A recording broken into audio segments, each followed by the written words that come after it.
Hey, what's up, everyone? Richard Metal Fan here, and today we're going to be talking about The Ultimate Sin by Ozzy Osbourne, his fourth album released in the year 1986. Now, let's go into this album. Now, there was like a 3-year gap between Bark at the Moon and The Ultimate Sin because there was from 1983 to now 1986 with The Ultimate Sin. There was like a 3-year gap.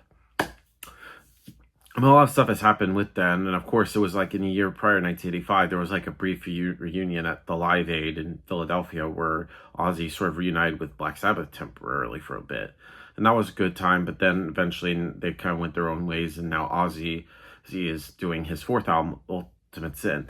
But it was around the time in the mid 80s there was that whole like hair metal fashion or glam metal with bands like Motley Crue and Poison and Rat and shit like that.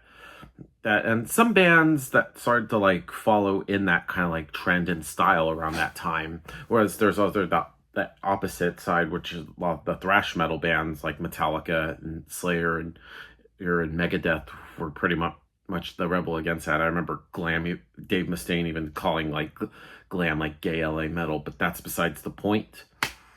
But with this album, I feel like Ozzy kind of like, I guess in a way, kind of follows in the trend of the glam metal, and this is only this sort of second album with Jakey Lee on guitar, but sadly this will be his last because he pretty much left after the album's release, and eventually they got Zakk Wylde playing guitar. The Ultimate Sin with it has like some good hype to it, with seeing as there was like the 3-year gap between Bark at the Moon to now Ultimate Sin. Now, a lot of people think that this is the Ozzy's worst album, but I've even heard like Ozzy himself saying he didn't like this album. While it does have some of like the weaker kind of like stereotypical hair metal songs, but I feel like there is some stuff that you'll know that once you hear it is like, yep, it's still Ozzy. See, despite like that kind of shit. So without further ado, I'm going to dive into this album track by track. Now, starting things off is, of course, the title track, The Ultimate Sin. Now, it begins with a really good drum intro, and this is quite of a heavy song for Ozzy at the time. Has a really great hook and some great riffs and some really melodies from Ozzy, and it has that kind of like bass thumping, and it just sounds more like an 80s influenced Ozzy song rather than just hair metal. But I think it's a pretty good way to start off this album. Start it off with a bang. Now we get to Secret Loser. Now, in my opinion, this is one of the best tracks on the album. Has a very catchy guitar riff and is sort of like one of the faster songs on the album, and it's kind of like meant to be a classic. Has some really great chords, and it brings like a strong atmosphere to Ozzy's vocals, which leads into a great melody of the chorus. And I feel like it makes it very complete sounding, and every part of the song really stands out in a very positive way, from like the bridge and to like the kind of like the chords that create kind of like octaves from Jakey Lee. And the final verse also kind of like brings the pace back down, only to explode into the chorus, which eventually just fades out. And I think it's a great song and probably one of the most underrated Ozzy songs ever, I heard. And then we get to Never Know Why. Now, Never Know Why with this song could be considered, I guess, the hair metal Ozzy songs, but honestly, it's kind of catchy, and it actually has a bit of a freshness to it. And then there's a traditional bass line providing a great complete to sort of the riff in the beginning, and Ozzy's melodies in this song are very catchy and it brings attention. And my favorite part of this song is probably the opening notes from the end of the solo, fitting the song perfectly. Thank God for the Bomb is up next. Now, this song has a bit of an upbeat kind of vibe with it, and it features another great intro riff with a little bit of an effect added to it, which makes it even more catchy. And I feel like this song has a theme to it about like the Cold War and nuclear bombs, and I feel like it's the clashing lyrical theme and the music style kind of clash a little bit until you get to the chorus, which has a bit of an unpredictable feel to it. But I feel like the song does a good job telling how some see war is just another game, and I think it's a solid effort. Then we get to Never.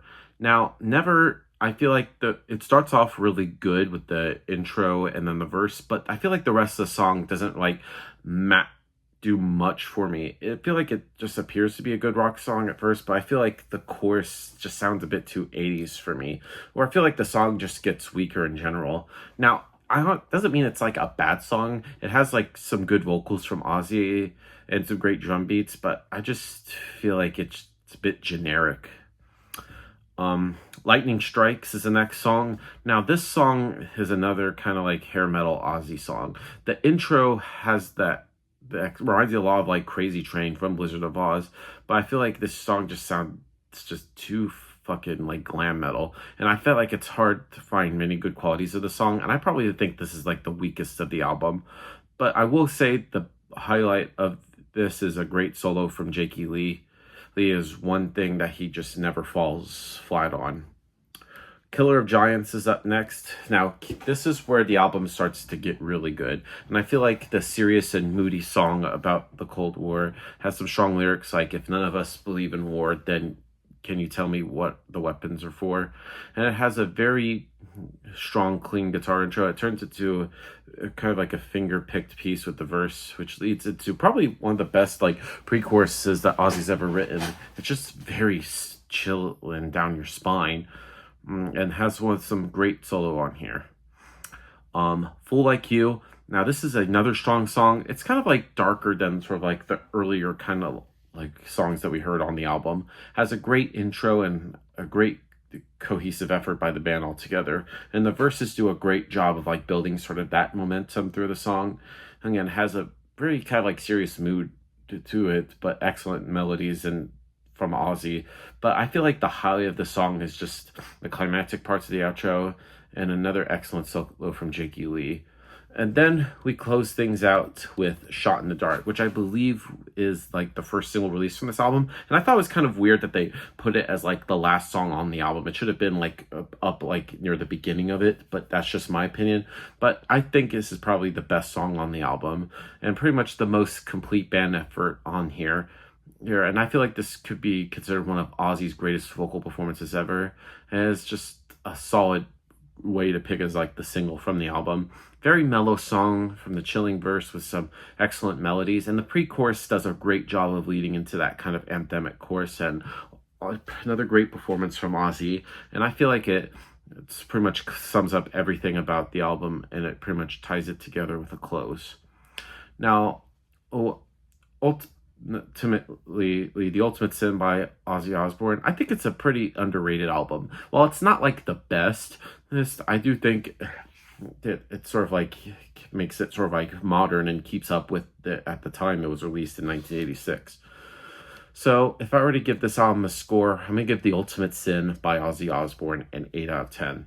So that's my review of the album, guys. Let me know in the comments what you guys think about it, and I'll see you all in the next video. And as always, keep it metal.